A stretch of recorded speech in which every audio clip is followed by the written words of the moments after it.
Ciao a tutti e bentornati!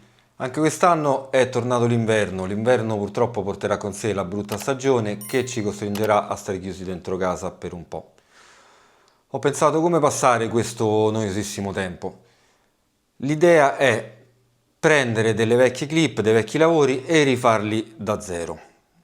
Ho deciso quindi di prendere dei vecchi video che avevo girato a Rocca Calascio e rifarli totalmente.